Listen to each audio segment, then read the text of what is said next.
Hey everybody, this is Linda. Welcome to Lenny P's Place. I'm sitting here in the dark because I wanted to show you what I made for my granddaughter. I made her a captured in a fairy jar nightlight. I'm hoping you can see this. I think you can see it okay. For her, it's just going to be called a fairy nightlight. I don't want to say that we captured her, but I think that's the proper term used for making these jars. The last one I made was probably maybe 6 or 7 years ago. I made quite a few of them back then, but I haven't made one since. And the other day I was going through another drawer of stuff, and I came across some fairies that I had. I don't know where I got them. I think I got them from some digital place online, but I don't know from who, because I got them a long time ago. So anyway, this is one of those little fairies, but it made me think. I haven't made my granddaughter one of these yet, and she's old enough now to have one. So I just thought I would show it to you. I'm going to turn the light on now, and then I'll tell you all about it. Maybe you can even see it better. It does have a light. Oh, I just turned it off. You turn this light on now. Now you'll probably get a glare. Anyway, I'm going to tell you what I did and how I made it. I'm going to tell you what I used anyway. So the first thing, I'm trying to get the glare off so it won't blind you. And as you can see, there is the jar angles this way. So it does look like it has a ridge or something on it. The one thing I can tell you is that if you have a jar that has a place on the sides where I guess it was like put together, you definitely need to make sure that that's where you put your sides and keep the front and the back clear of those seams. I forgot about that, and I did make another jar, but I had the seam in the middle, so I had to start over. So, and I'll show you what I mean, because I have that jar here in the trash to throw away, because I don't want to do this one with the seam in the middle. I don't know if you can see it, but there is a seam here. Maybe it shows up right there. This was actually a salsa jar that I used. I think it's a good size jar. I would have preferred that it not, have this angle on it, but when you sit it up, it's not going to matter anyway. It shows like right now because you're seeing it from the top, but if it's angled down this way, it really doesn't show. I'm sorry for the glare. I don't know how to get it off.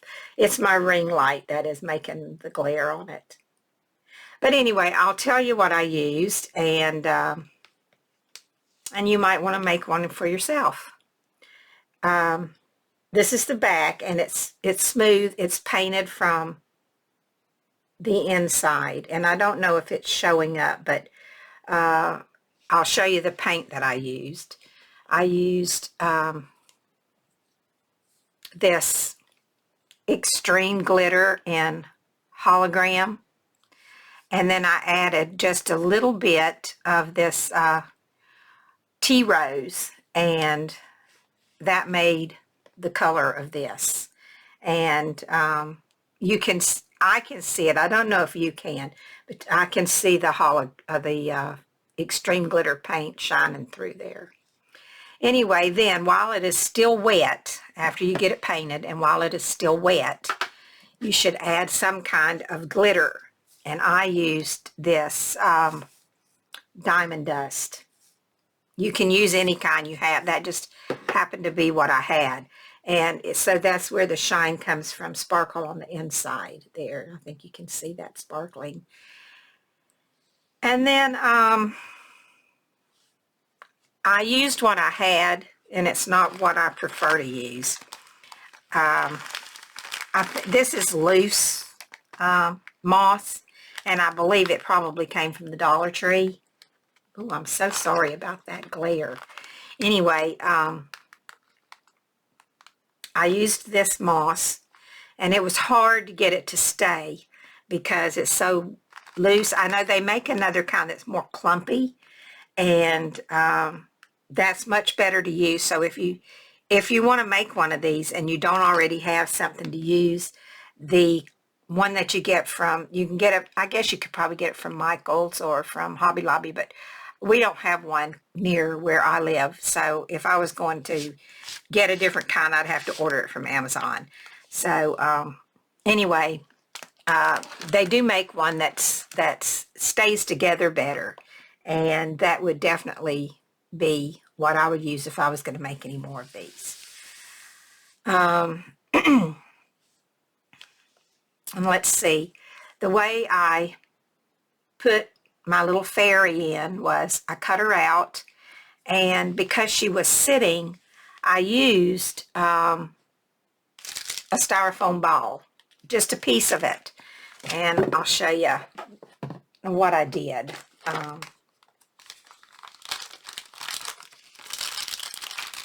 I stuck it down in here with this moss, but I just cut my a styrofoam ball into pieces, and then I painted it with this silver metallic paint, and I glued it in with my hot glue gun, and then I took a piece of wire and glued it onto my little fairy, and then I stuck it in there, and I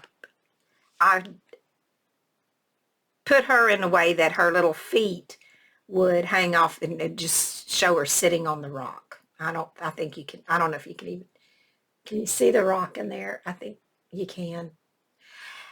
Anyway, that's what I used. But you don't have to use that. You can just like glue them in or whatever you want to do. That's just happened to be the way that I did it. There's a lot of tutorials. Well, there's some, I guess. Tutorials on YouTube of how to make these. Like I said, I was in a group 6 or 7 years ago where we did a lot of swaps, and one of the swaps we did was a captured fairy jar, captured fairy in a jar. So that was where I did my first one, and just sort of winged. I just winged it, and it turned out okay. But now there are a few tutorials that you can look at to get some ideas. The next thing I did after that was I took some of these little sweetheart blossoms, and these are from I Am Roses, but you can get them at Michael's, I guess. I just, years ago, when it was popular to make stuff and use these type of flowers, Wild Orchid Crafts and I Am Roses was the places where my crafty friends got theirs, so that's where I got mine. And I have just boxes of those flowers left because I stopped using them. So now I'm using them again every once in a while. Now the next thing that I did was, after I used 3 of those, and I hot glued them in, and I have a pair of long tweezers, but for the life of me I couldn't find them. So what I did was I just used my scissors, and if you're very careful, you can put your stuff right on the end of your scissors and then it'll go down in your jar and you can let it go. That's what I did because I couldn't find my big long tweezers. Well, they weren't really tweezers. I don't know what you call them. There's some kind of medical dressing forceps or something. But anyway, I couldn't find them. I guess I lost them. I don't know. I haven't looked for them in years. So anyway, I got those all placed down, and then I wanted to put a little something in the back. So I wanted something that would sparkle, catch the light. So I used some of these. I don't know where these came from because I had them a long time. I used them before when I made fairies, so that's been a long time ago. I probably got them from Michael's, but I'm sure you can get them from Amazon. But it only takes like a couple of little pieces, and then you can just, I wrapped a piece of jewelry wire around it because it was too flimsy to stay up. And then I glued it in. I just used my hot glue gun and I glued everything in. What else did I do on the inside? Oh yeah. Then I just took some of my diamond dust and I just sprinkled some in all around, and it fell into the moss. So there's little sparkles in there. And then I used all of this, but I have another one like it, but it's called Flower Soft. And this is in the sweet pea color. It's kind of a flocking type stuff.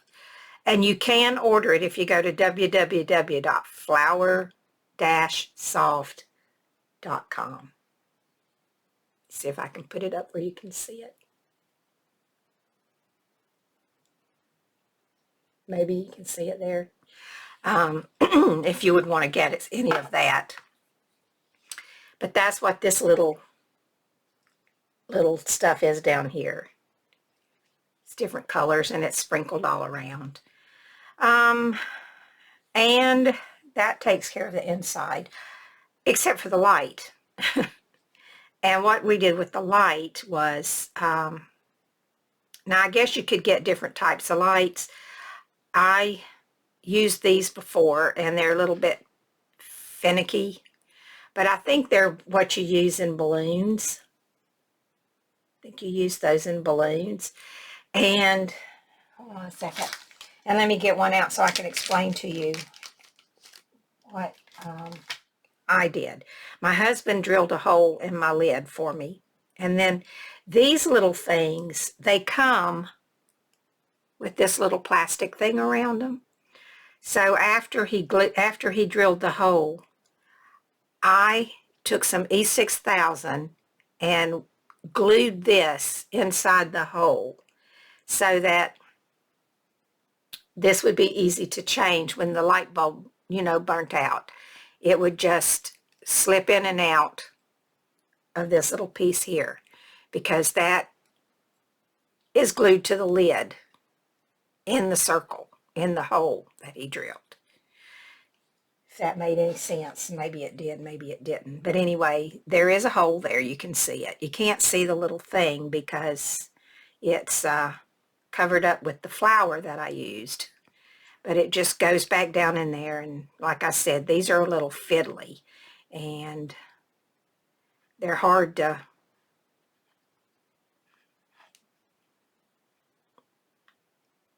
get to turn off. You have to turn them a little ways to get them to turn off. And there's probably something better to use, but that's just what I used. And I ordered from Amazon this bag of them, so I give them to my daughter-in-law so she can change them out for my granddaughter, because I'm sure she's going to go through them pretty quick. Then on the outside, you just, where you stopped painting, or where I stopped painting, because I painted to the seam on each side, but I wanted to cover that. So what I used was just some I used some of this ruffle trim here, and then I added this to the middle of it. And I know you can get this on Amazon, but I think I got this from Hobby Lobby a long time ago. And I just added that in the center between the ruffles. But you could use anything you have. That's just what I had, so that's what I used. And I glued it with my hot glue gun. Now you could probably use, I don't know, maybe Fabri-Tac or something. But I know the hot glue bonds well with the glass. And of course, if you pull on it, I'm sure it'll come off. But anyway, that's what I used. And then on the bottom here, I used this same trim. Where's it? Where's my... I can't even see it. Somewhere there's a pin in here. Right here. It's a white one, so I couldn't see it. I'll show you what I did. If I can get it. Okay. You can see here where I cut this side. And I just used like this part of the trim here. And I just cut enough to go from here to over here. And I glued that down. And then on the lid, and you have to be careful, don't get it up there to the lid where you can't open your lid if you need to make repairs. I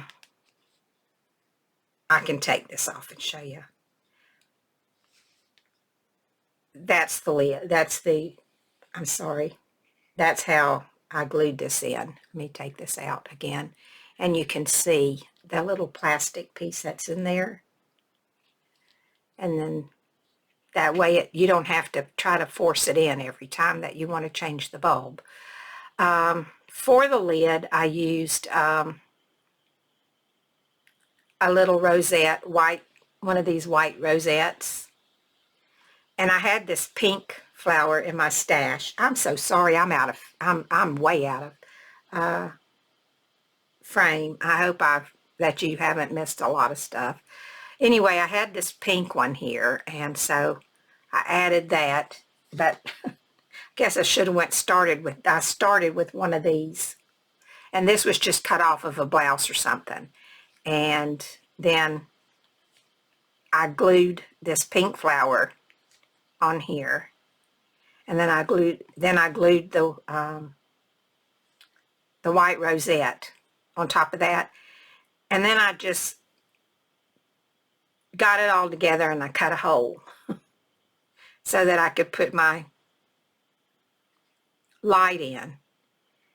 And then I used this trim here, and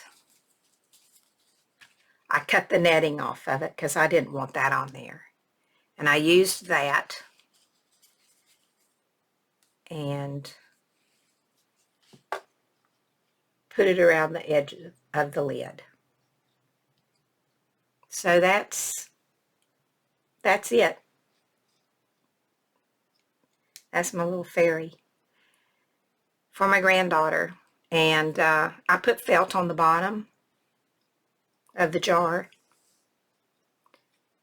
Now, it's not a good idea, I don't think. I don't have my lid on straight. I don't think it's a good idea to, wouldn't be a good idea for her just to take it and turn it upside down and just, shake it around and stuff. But I think that, if I tell her to be careful with it, I think she will. She's 4, so she knows the difference between being careful and playing rough with stuff. So I think that she can play with it without turning it upside down. I hope so. But like I said, the lid is removable in case I need to make repairs. And I I guess once the new wears off, she probably won't play with it anyway. It'll just sit up in her room. So anyway, I just wanted to show you my latest project, and let me know if you decide you want to make one. They're fun. I did this one, probably it took me about actual working time, probably about 3 hours, but you do have to let your paint dry. And the hardest part is, it doesn't take any time to decorate with the laces. The hardest part is getting all the stuff inside there, and that's a little tedious, but depends on how big your jar, I guess your top of your jar is. You can, the ones I made before, I used Starbucks jars, the ones that you get, the little glass jars that the, oh, I don't know, the iced coffees come in, the lattes and stuff, cappuccinos, whatever you want to call them. I don't know what you call them. I can't remember. Anyway, and they were very difficult to use. This one was a little easier because it was a little bit bigger. And so I think this is a good size salsa jar. I think that's probably what my choice would be if I was going to make any more of them, which I don't see myself doing. But if you're going to make one, this is a good size. Anyway, that's it. As usual, I'm just starting to ramble now, so I'm going to go for now. And I hope you are all doing well today. I kind of got out of my habit of asking. I'm sorry, that was rude, but I was sitting in the dark when I started this. And so anyway, I hope everyone is doing well, and I hope that you will continue to do well, that you will be safe. Stay safe, and I'll say goodbye for now, and I'll talk to you later. Bye-bye.